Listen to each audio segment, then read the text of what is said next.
تبارك الذي بيده الملك وهو على كل شيء قدير. السلام عليكم ورحمة الله وبركاته.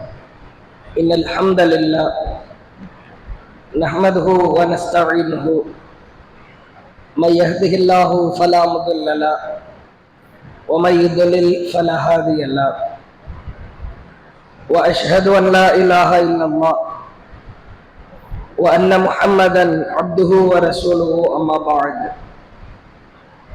اتقوا الله الذي تساءلون به والأرحام إن الله كان عليكم رقيبا.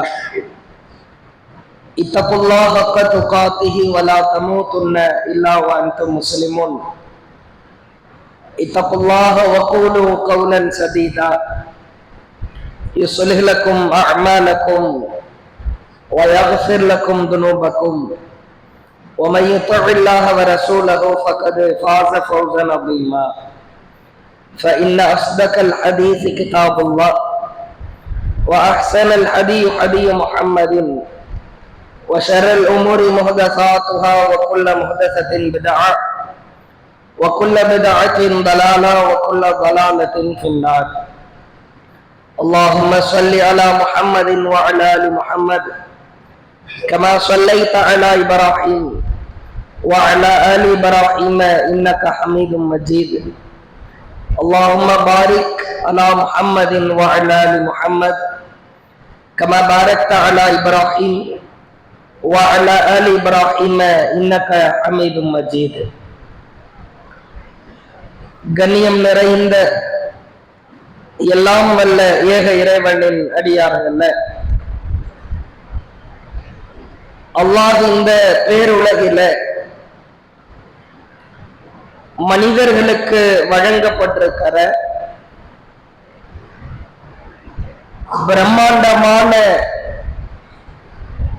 மகத்துவம் நிறைந்த அருட்கொடைகளில்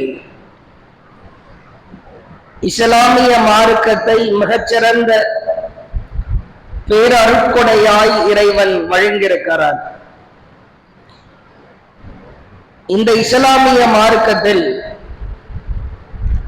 நாம் கடைபிடிக்கிற ஒவ்வொரு சட்டங்களையும் வகுத்து மிகச் சிறப்பாய் வழங்கியிருப்பது இறைவன் மட்டும்தான். இந்த தீனுல் இஸ்லாம் அல்லாஹுவிற்கு மட்டுமே சொந்தமான மார்க்கம். இதை செதுக்கியது இறைவன் தான். இந்த மார்க்கத்தில் முஸ்லிம்களாக வாழ்கிற நாம் நம்முடைய கால சக்கரங்கள் சுழலுகிற பொழுது அல்லாஹ் படிப்பினை ஊட்டுகிற சில செய்திகளை இறைவன் நமக்கு கற்றுத்தருகிறார். அதிலே மிக முக்கியமான திருக்குர்ஆனின் வசனத்தை நாம் பார்க்கிறோம். ஒரு மனிதனுக்கு அல்லாஹ் அதிகப்படியான ஆயுட்காலத்தை வழங்குகிறார். அவ்வாறு வழங்குகிற பொழுது அந்த வாழ்நாட்களில் மிக முக்கியமான ஆண்டுகள் குறித்து அல்லாஹ் பேசுகிறார். திருமறை குர்ஆனில் அல்லாஹ் கற்றுத்தருகிற வசனம் 46வது அத்தியாயம் 15வது வசனத்திலே பார்க்கிறோம். இங்க அமர்ந்திருக்கிற நம்மில் பலர் 40 வயதை கடந்தவர்கள் அமர்ந்திருக்கிறோம். இளைஞர்களும் இருக்கிறோம். யாருக்கெல்லாம் 40 வயது தொட்டு விட்டதோ, 40 யார் கடந்து விட்டார்களோ, கட்டாயம் அவசியம் இந்த வசனத்தை நம்முடைய உள்ளங்களில் ஆழமாய் பதிய வைக்க கடமைப்பட்டிருக்கிறோம். 40 தொட்டவர்கள், 40 வயதை கடந்தவர்கள் இறைவன் கற்றுத்தருகிற இந்த விஷயத்தில அலட்சியம் காட்டினால் மிக பெரும் கைசேதத்திற்குரியவர்களாய் நாம் ஆகிவிடுவோம். அல்லாஹ் சொல்லுகிறார் 46வது அத்தியாயம் 15வது வசனம். ரொம்ப ஈஸியான நம்பர் தான். 40 வயசு 46வது அத்தியாயம் நினைவிலே வைத்துக் கொள்ளுங்கள். ஜும்ஆ முடிந்ததற்கு பிறகு திருமறை குர்ஆனை எடுத்து அவசியம் படித்து பாருங்கள். 46வது அத்தியாயம் 15வது வசனத்தில் அல்லாஹ் பேசுகிறான், ஹத்தா இதா பலக அஷத்து, அவனுடைய இளமை பருவம் முடிந்ததற்கு பிறகு, வபலக 40 சனா, மனிதன் 40 வயதை அடைகிறார். ஓப்பன் டிக்ளேரா அல்லாஹ் சொல்றான், இளமை பருவம் நெருங்கியதற்கு பிறகு 40 வயதை மனிதன் அடைகிறான். அடைந்ததற்கு பிறகு அல்லாஹ்விடத்திலே கேட்பானாம், கால ரப்பி அவுஸிஅனி அன் அஷ்குர நிஅமதக அல்லதி அன்அம்த அலைய வ அலா வாலிதைய, இறைவா எனக்கு நீ செய்திருக்கிற அருட்கொடைக்காக, என்னுடைய குடும்பத்தாருக்கு நீ செய்திருக்கிற அருட்கொடைக்காக இறைவா உனக்கு நான் நன்றி செலுத்த விரும்புகிறேன். எனக்கு நீ அருட்கொடை செய்திருக்கிறாய், என்னுடைய பெற்றோருக்கு அருள் செய்திருக்கிறாய், உனக்கு நான் நன்றி செலுத்த போகிறேன். அடுத்து சொல்லுவானாம், நான் உனக்காக அமல் செய்ய போகிறேன். 40 வயதில் தான் ஒரு பக்குவம் கிடைக்கிறது. என் தாய் என்னை எவ்வளவு சிரமப்பட்டு, என் தந்தை என்னை எவ்வளவு கஷ்டப்பட்டு பெற்றெடுத்திருப்பார், வளர்த்திருப்பார் என்கிற பக்குவம் எல்லாம் கிடைத்ததற்கு பிறகு மனம் திருந்த ஆரம்பிக்கிறார். பிறகு அல்லாஹ்விடத்திலே கேட்பானாம், ரொம்ப அழகான வார்த்தை, இறைவா என் சந்ததிகளை சீராக்கு. இவ்வளவு நாள் இவன் இளமையாய் இருந்த பொழுது இவனுக்கு அந்த குடும்பத்தின் மீதான அக்கறையோ தன்னுடைய வாழ்க்கையோ பெரிதாய் தெரிந்திருக்க, இப்பொழுது இவர்களுடைய மகன் மகள் தோளுக்கு நெருக்கமாய் வளர்ந்து நிற்கிற பொழுது அல்லாஹ்விடத்திலே நீ கேட்பாய். ரொம்ப அழகான வார்த்தை, இறைவா என்னுடைய சந்ததிகளை சீராக்கு. ஒவ்வொருவரும் கேட்டு விட்டோமா என்று யோசித்து பாருங்கள். 40 கடந்து விட்டால் இந்த துஆவை நீ கேட்க வேண்டும். ஆண் குழந்தை உனக்கு நான் வழங்கியிருக்கிறேன், பெண் குழந்தையை கொடுத்திருக்கிறேன், என் சந்ததிகளை சீராக்கு என்று நீ கேட்டு விட்டாயா? பிறகு அல்லாஹ் சொல்கிறார், இன்னி துபுத்து இலைக் வ இன்னி மினல் முஸ்லிமீன், இறைவா நான் உன்னிடத்தில் மன்னிப்பு கேட்கிறேன், நான் முஸ்லிமாகவே தவிர உலகத்திலே இனிமேல் வாழக்கூடாது, உனக்கு கட்டுப்பட்டவனாக வாழ வேண்டும் என்று கேட்பானாம். சந்ததிகளை சீராக்கு, இறைவா எனக்கு கொடுத்திருக்கிற பிள்ளைகளை நீ சீராக்கு என்று நீ கேட்க வேண்டும். அல்லாஹ் சொல்கிறார், சந்ததிகளின் சீரமைப்பில் நல்லோர்களுடைய நபிமார்களுடைய பிரார்த்தனைகளை எல்லாம் பார்க்கிறோம். இப்ராஹிம் அலைஹிஸ்ஸலாம் திருமறை குர்ஆனில் அல்லாஹ் சொல்கிறார், சுமார் 28 இடங்களில் அல்லாஹ் சொல்கிறார், 28 இடம். மாகாண இப்ராஹிம் யஹூதியோ வலா நஸ்ரானியா, அவர் யூதராகவோ நஸ்ரானியாகவோ இல்லை சொல்லிவிட்டு அல்லாஹ் சொல்கிறார், வமா கான மினல் முஷ்ரிகீன், இறைவனுக்கு அவர் இணை கற்பிக்கவும் இல்லை. 28 இடங்களில் அல்லாஹ் பேசுகிறார். இப்ராஹிம் இறைவனுக்கு ஷிர்க் வைக்கவில்லை, இணை கற்பிக்கவில்லை என்பதை அல்லாஹ் திருக்குர்ஆனிலே இத்துணை இடத்தில் சொன்னதற்கு பிறகு அதனுடைய ஒரு பரிணாம வளர்ச்சியின் மற்றொரு வார்த்தையாய் அல்லாஹ் சொல்கிறார், வலாக்கின் கான ஹனீஃபம் முஸ்லிமா, இப்ராஹிம் ஹனீஃப் பியூர் முஸ்லிமாய் இருந்தார். ஹனீஃப் என்றால் கலப்படம் இல்லாத பரிசுத்தமான முஸ்லிம் என்று பொருள். அந்த வார்த்தை அல்லாஹ் பயன்படுத்துகிறார். பல இடங்களில் இணை கற்பிக்கவில்லை என்று சொல்லியதோடு நிறுத்திவிடாமல் பியூரா இருந்தார், ரொம்ப கிளாரிட்டியா, ரொம்ப பரிசுத்தவானாய் இப்ராஹிம் இருந்தார். சுமார் 28 இடங்களில் அல்லாஹ் சொல்கிறார். இந்த இப்ராஹிம் அலைஹிஸ்ஸலாம் தன்னுடைய மகன் இஸ்மாயில் அவர்களை கரத்திலே பிடிக்கிறார்கள். நேர காபாவின் முன்னிலையிலே போய் நின்று அல்லாஹ்விடத்திலே கையேந்தினார்கள், இறைவா இவைகள் அல்லாத, நீ அல்லாத மற்றவைகளை வணங்கிக் கொண்டிருக்கிற அத்துணையும் விக்கிரகங்கள். இவைகள் எங்களை வழிகெடுத்தும் விடும் இறைவா. நானும் என் சந்ததிகளும் சிலையை வணங்குவதை விட்டு உன்னிடத்திலே பிரார்த்தனை செய்கிறோம், பாதுகாப்பு தேடுகிறோம். ஆச்சரியமா இருக்கிறேன். அல்லாஹ்வே சர்டிபிகேட் கொடுத்த ஒருவரை பற்றி அல்லாஹ் மற்றொரு இடத்திலே சொல்கிறான், மகனின் கையை பிடித்தார். சிலைகளுக்கு முன்னால் இன்று இவைகள் எல்லாம் வழிகெடுத்து விடும் மகனே, ஒரு காலமும் இவைகளை நீ வணங்கிவிடக் கூடாது என்று நான் உயிரோடு இருக்கிற பொழுது ஏகத்துவத்திலே நீங்கள் எப்படி வாழ்ந்தீர்களோ மரணத்திற்கு பிறகும் நீ எப்படி வாழ வேண்டும் என்பதை ஆழமாய் பதிய வைத்தார். செய்தியை பார்க்கிறோம். அதே போன்று லுக்மான் என்கிற நல்ல அதிகார் சந்ததிகளை சீராக்க உச்சபட்ச கவனத்தை செலுத்த வேண்டும். மகனை அழைக்கிறார், மரணிக்கிற தருவாய்தான். யா புனைய, என் அருமை மகனே, செல்ல மகனை யா புனைய என்கிற வார்த்தை பல வகையிலே அதை செல்லமாய், கண்ணியமாய், பாசமாய், அன்பை பொழிகிற வார்த்தை. என் அருமை மகனே, பாச மகனே, அகீமிஸ்ஸலா, தொழுகையை நீ நிலைநிறுத்து. மகனுக்கு சொல்லுகிற அறிவுரை. அடுத்து சொல்லுகிறார், வஅமுர் பில் மஅரூஃப், நன்மையை ஏவ வேண்டும். கண்களுக்கு முன்னால் மக்களை பார்க்கிற பொழுது நல்லதை ஏவும் மகனே. வன்ஹா அனில் முன்கர், தீமையிலிருந்து மக்களை தடுத்து விடு. பாராமுகமாய் இருக்காதே. யார் எப்படி போனாலும் என்ன என்று உன் வாழ்க்கையை அமைக்க கூடாது. அடுத்து சொல்லுகிறார், வஸ்பிர் அலா மா சாபக், மகனே, உனக்கு வாழ்க்கை என்றால் சிரமம் ஏற்படும், கஷ்டம் ஏற்படும், வேதனை, சோதனை, இவைகள் எல்லாம் ஏற்படும். நீ பொறுத்துக் கொள்ள வேண்டும், சகித்துக் கொள்ள வேண்டும். சொல்லிவிட்டு அடுத்து சொல்லுகிறார், இன்ன ஸாலிக மின் அஸ்மில் உமூர், இதுதான் உறுதிமிக்க காரியம். மகனுக்கு சொல்லுகிற அறிவுரை, பணத்தை தேடி ஓடாதே, அது உறுதிமிக்க காரியம் அல்ல.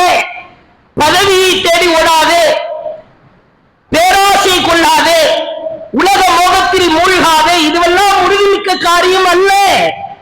தொழுகையை நிலைநிறுத்து, நன்மையை ஏறு, தீமையை தடு.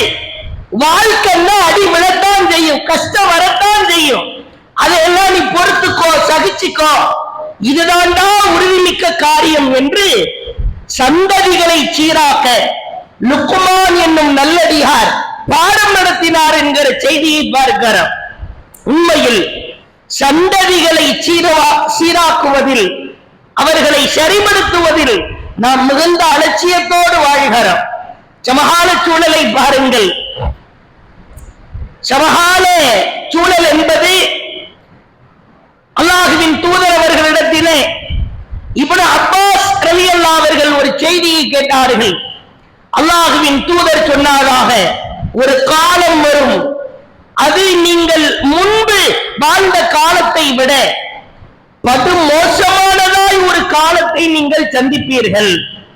முன்னாடி 30 வருஷத்துக்கு முன்னாடி வாழ்ந்தவங்களுக்கு எல்லாம் போன்னா என்னன்னு தெரியாது. இது போன்று ஒரு தடவுகிற ஆண்ட்ராய்டு போனை கண்டுபிடிப்பானா? இப்பொழுதெல்லாம் நம்முடைய முன்னோர் வாழ்ந்தால் அப்படியே வியந்து விழிபிதுங்கி நிற்பார்கள். இவ்வளவு பெரிய கண்டுபிடிப்பா?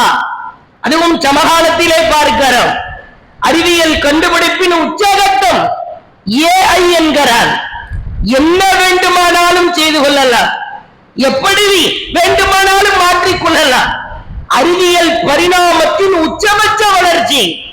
சமகால சூழல் ஏராளமான நன்மைகள் இருந்தாலும் பெரும்பாலும் நம்முடைய சந்ததிகளை வழிகெடுக்கிற வகையில் தீமையான காரியங்கள் கட்டமைத்து விடப்படுகிற கவனிக்க வேண்டும். அல்லாஹ்வின் தூதர் அழகாய் சொன்னார்கள், யாருக்கு 3 அல்லது 2 அல்லது 1 பெண் குழந்தை இருக்கிறதா, பெண் குழந்தை இருக்குதா, நீ கவனத்திலே வைத்துக்கொள். யாருக்கு பெண் குழந்தை இருக்கிறதா, அந்த பெண் பிள்ளைகளுக்கு ஒழுக்கம் கற்றுக் கொடுத்து, மார்க்கத்தை கற்றுக் கொடுத்து யார் வார்த்தெடுக்கிறாரோ அவர் மறுமையில் வருவார். இந்த பெண்ணை பெற்றெடுத்த பாக்கியசாலி மறுமையில் வருவார். அந்த பெற்றோர் மறுமையில் வருவார். நானும் வருவேன். அல்லாஹ்வின் தூதர் ஒரு டெமோ, ஒரு உதாரணத்தை சொன்னார்கள். ஜா யௌமல் கியாமா, அவரும் வருவார், நானும் வருவேன். அனவகுவே, நானும் அவரும் மறுமையில இப்படி இருப்போம் என்கிறார்கள். 2 விரலை சுட்டிக்காட்டி என்ன அருகிலே இருப்பாய். நபியின் அருகிலே இருப்பதற்கு நம்ம என்ன பத்ர் போரில கலந்து கொண்ட சஹாபாக்களா, அல்லது உஹது போரில கலந்து கொண்டு ரத்தம் சிந்தினோமா, அல்லது உஸ்மான் ரலியல்லாஹு அவர்களை போன்று 600 ஒட்டகங்களை அல்லாஹ்வின் பாதையில் தர்மமாவது செய்தோமா? அவ்வளவு வேண்டாம். நம்ம வாழ்க்கையில டெய்லி தஹஜ்ஜத் தொழுகிறோமா, அல்லது ஒரு நாள் விட்டு ஒரு நாள் உபரியான நோன்பு நோக்கிறோமா? சொத்தில் கணிசமான தொகையை அல்லாஹ்வின் பாதையில் தர்மம் செய்தோமா? பெண் பிள்ளையை பெற்றெடுத்திருக்கிறாய், அவ்வளவுதான். அது போலும். அந்த பெண் பிள்ளைக்கு ஒழுக்கத்தை கற்றுக்கொடு, மார்க்கத்தை கற்றுக்கொடு, கண்காணிப்பை தீவிரப்படுத்து, அவர்களை சீராக்க பாடுபடு. சொர்க்கத்திலே என்ன அருகில் இருப்பாய். இந்த 2 விரல்களுக்கு இடையே உள்ள இடைவெளி பல 1000 கிலோமீட்டரா, பல 100 கிலோமீட்டரா, பல கிலோமீட்டரா? எவ்வளவு தூரம் விரல்களை விரித்தாலும் நீ என்னை விட்டு விலக மாட்டாய் என்பதை சூசகமாய், உதாரணமாய் அல்லாஹ்வின் தூதர் பதிய வைத்தார்கள். சந்ததிகளை சீராக்க பாடுபட வேண்டும். சமகால சூழலில் செல்போன் கண்டுபிடிக்கப்பட்ட கருவிகளில பலவிதமான நன்மைகள் இருக்கிறது. ஆனால் இளைஞர்களை பாருங்கள், இந்த இன்ஸ்டாகிராம் ஒரு அப்ளிகேஷன் இருக்கிறது. நாம் அறிந்தவரை இது மாதிரி ஒரு கேவலமான அப்ளிகேஷன் இன்னைக்கு இல்ல உலகத்துல. அவ்வளவு படுமோசமான ஒரு அப்ளிகேஷன். யார் யாரோடு வேண்டுமானாலும் பேசலாம். நியூசிலாந்திலே உள்ள ஒரு பெண்ணோடு பேச வேண்டுமா பேசலாம். ஆஸ்திரேலியாவில் இருக்கிற ஒரு ஆணோடு பேச வேண்டுமா பேசலாம். யார் யாரோடு வேண்டுமானாலும் பேசிக் கொள்கிற ஒரு வாய்ப்பை அமைத்து கொடுக்கிறார். படிக்கிற கல்வியை கொடுக்கிறோம். படிக்கிற கல்வியிலே தரம் இருக்க வேண்டும், தகுதி இருக்க வேண்டும். பட்டப்படிப்பிலே சிறந்து விளங்கினால் நீ மிக பெரும் அந்தஸ்தை பெறலாம் சொல்லிக் கொடுக்கிறோம். தயவு செய்து எதை கொடுப்பீர்களோ இல்லையோ, அல்லாஹ்வின் மார்க்கம் குறித்து, ஒழுக்கம் குறித்து கற்றுக் கொடுக்க வேண்டும். சமகால சந்ததிகள்கிட்ட அழுத்தமாய் பதிய வைக்க வேண்டிய 2 செய்தி என்ன தெரியுமா? நீ வாழ்கிற இந்த மார்க்கத்தை விட சிறந்த மார்க்கம் உலகத்தில் இல்லவா இல்லை. நீ அடுத்தவனை பார்க்காதே, அந்நியனை பார்க்காதே. அடுத்தவனை எந்த வாய் பொழுந்து பார்க்கிறாய்? அவன் எப்படி செய்கிறான், இவன் இப்படி செய்கிறான். எவன் எப்படி வேண்டுமானாலும் செய்யட்டும். நீ வாழ்கிற மார்க்கம் தான் உலகத்திலே உயர்ந்தது. அடுத்து நீங்கள் ஆழமாய் பதிய வைக்க வேண்டும். உலகத்திலேயே உன்னுடைய முன்மாதிரி அது முஹம்மது நபி மட்டும்தான். வேறு யாரையும் நீ ரோல் மாடலாய் எடுக்க கூடாது. யாரையும் முன்மாதிரியாய் ஏற்று வாழக்கூடாது. அழுத்தமாய் பதிய வைக்க வேண்டிய சூழலில் இருக்கிறோம். அதைத்தான் அல்லாஹ் ஒவ்வொரு 40 வயதை கடந்தவர்களை கேட்க சொன்னான்.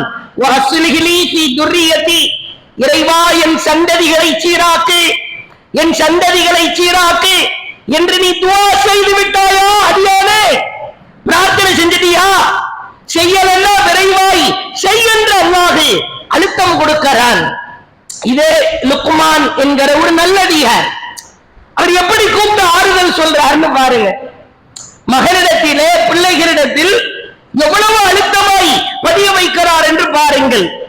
ரொம்ப நம்ம காலகட்டத்துக்கு பொருந்தி போகிற ஒரு அறிவுரை. பிள்ளைகளை அழைத்து செல்போனை நீ பயன்படுத்தாதே. பெண் மகளை அழைத்து மொபைல் போனை நீ யூஸ் பண்ண கூடாது என்று சொல்வதை விட லுக்மான் என்கிற நல்லடியார் சொன்ன அறிவுரையை பாருங்கள். செல்போனை பயன்படுத்தாதுன்னு சொல்ல முடியுமா? தம்மா துண்டு இருக்கிற LKG UKG படிக்கிற பிள்ளைகளுக்கு ஹோம்வொர்க் போன்ல தான் வருது. ஒண்ணும் பண்ண முடியல, தவிர்க்க முடியவில்லை. ப்ராஜெக்ட் எதுவாக இருந்தாலும் படிப்பு போனில இருக்கிறது, பயன்படுத்தாத என்று சொல்லிக் கொடுப்பதை விட அல்லாஹ் உன்னை கண்காணித்துக் கொண்டிருக்கிறான். நீ எங்கிருந்தாலும் எந்த பொருளை பயன்படுத்தினாலும் அல்லாஹ் உன்னை பார்த்து கொண்டிருக்கிறான் என்கிற அந்த ஃபார்முலா, அந்த சூத்திரம் தான் ஆழமாய்ப்பது. அதைத்தான் லுக்மான் என்கிற நல்லடியார் சொன்னார். யா புனையே, என் அருமை மகனே, இறைவனுக்கு தெரியாமல் ஒரு காரியத்தை நீ வானத்திலோ அல்லது பூமிக்கு அடியிலோ, அவர் சொல்கிறார், வானத்திலோ அல்லது பூமிக்கு அடியிலோ அல்லது பிரம்மாண்டமான பாறைக்கு அடியிலோ நீ நிகழ்த்த நினைத்தாலும் செய்ய நினைத்தாலும் கடுகளவாயிருந்தாலும் அல்லாஹ் அதை கொண்டு வருவான். எப்படிப்பட்ட அட்வைஸ் பாருங்க. அதை பயன்படுத்தாத இதை பயன்படுத்தாத அதெல்லாம் சொல்ல முடியாது. எதை பயன்படுத்தினாலும் அல்லாஹ் கொண்டு வருவான். நீ உலகத்திலே உன் பெற்றோரை ஏமாற்றலாம், உன் சகோதரனை ஏமாற்றலாம், உன் தாயை ஏமாற்றலாம், படைத்த இறைவனை ஏமாற்ற முடியாது. சொல்லிக் கொடுத்து வளர்க்க வேண்டும். சந்ததிகளின் சீரமைப்பில் தான் ஒட்டுமொத்த குடும்ப சீரமைப்பு இருக்கிறது. இறுதியாய் ஒரே ஒரு செய்தியை பாருங்கள். அல்லாஹுவின் தூதர் காலத்திலே வாழ்ந்த ரொம்ப அழகான, ரொம்ப சிறப்பிற்குரிய வரலாற்றிற்கு சொந்தக்காரரான ஒரு நபித்தோழர் அப்துல்லாஹ் ரலியல்லாஹு அவர்கள். அப்துல்லாஹ் உஹது போர்க்களத்திலே கலந்து கொள்ள ஆசைப்படுகிறார். ஆனால் சோதனையை பாருங்கள், மனைவி இல்லை, கிட்டத்தட்ட ஒரே ஒரு இளைஞன், திருமணமாகாத ஒரு 15-16 வயதுக்கு உட்பட்ட ஒரு இளவயது மகன் இருக்கிறான். உஹது போர் நாளை நடைபெறுகிறது என்று சொன்னால் முந்தைய நாள் மகனை அழைத்து பேசுகிறார். மகனை கூப்பிடுறாங்க, மகனே வா, உன்னிடத்திலே பேச வேண்டும். இங்கே இவர் தன்னுடைய ஒட்டகத்தை தயார்படுத்திக் கொண்டிருக்கிறார். கயிறு கட்டுவது, ஒட்டகத்துக்கு தீனி போடுவது போன்ற காரியத்திலே ஈடுபடுகிறார். மகன் வருகிறார். மகன் பெயர் ஜாபிர். அறிவார்ந்த, ஆற்றல் நிறைந்த, தியாகம் செய்கிற மனப்பக்குவம் கொண்ட இளைஞர்.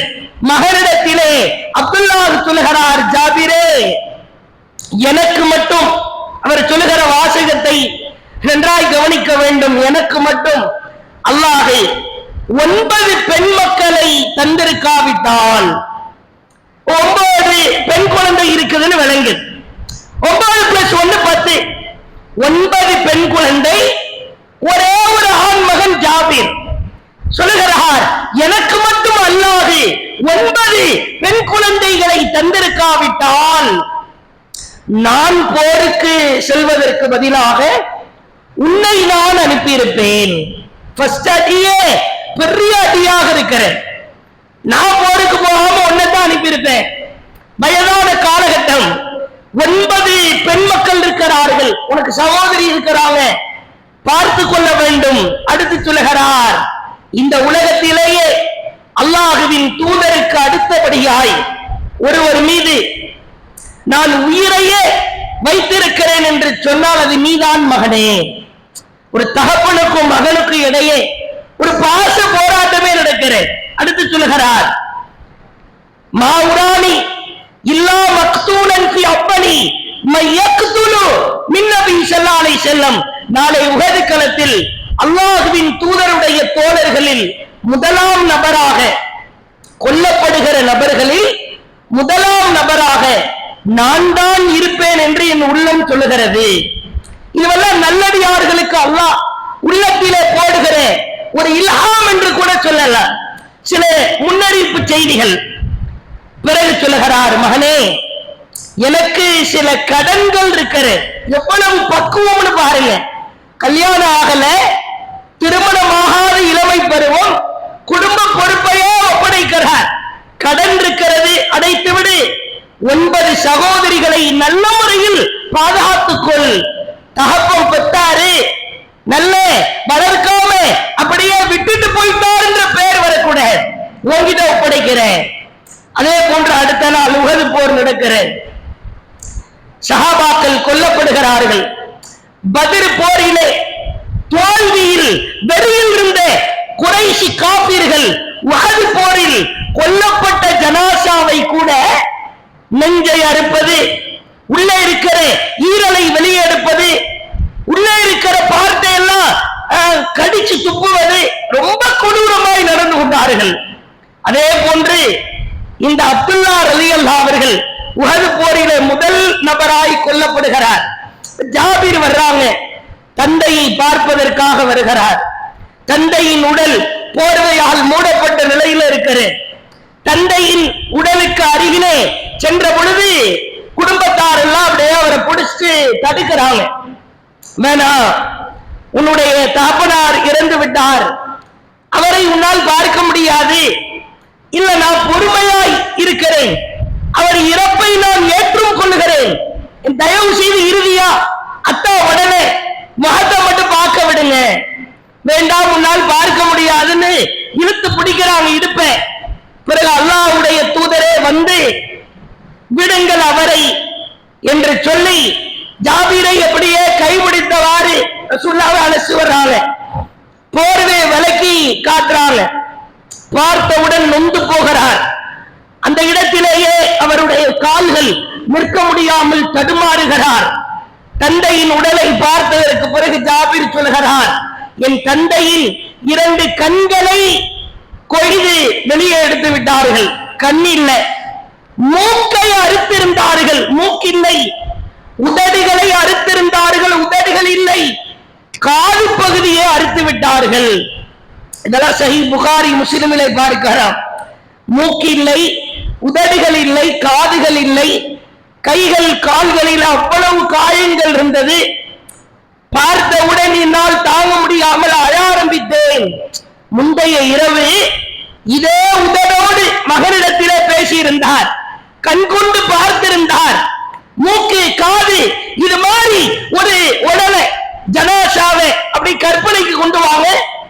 மூக்கு அறுத்து, உதட அறுத்து, காது அறுத்து ஒரு உடல், அவ்வளவு ரணக்கொடூரமாய் அழுது துடித்துக் கொண்டிருந்த ஜாபீர் அவர்களின் அருகிலே வந்த அல்லாஹ்வின் தூதர் சொன்னார்கள், தபக்கி அவுலா தபக்கி, நீங்கள் அழுங்கள் அல்லது அழாமல் கூட இருங்கள்.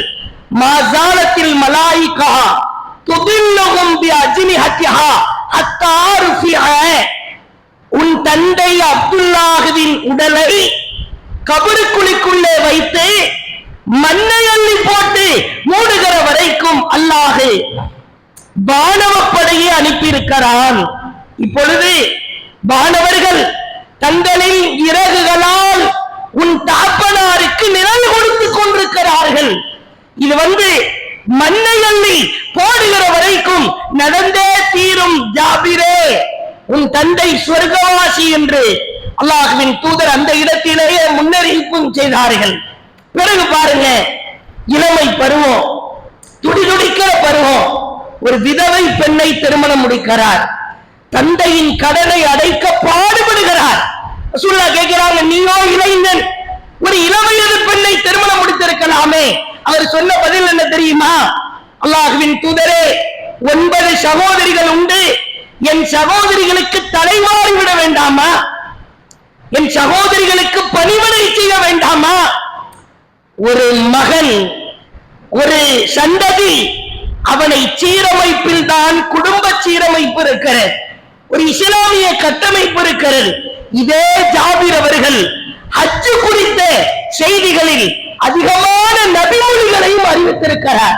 ரசூலுல்லாஹ்வுடைய லெஃப்ட்ல நிப்பாங்க, அரஃபா உரை நிகழ்த்துகிற பொழுது இந்த ஜாபீர் நபிகளாரின் இடப்பகுதியில நின்று கூர்ந்து கவனித்து பல செய்திகளை அறிவித்தார் என்கிற செய்திகளை பார்க்கிறோம்.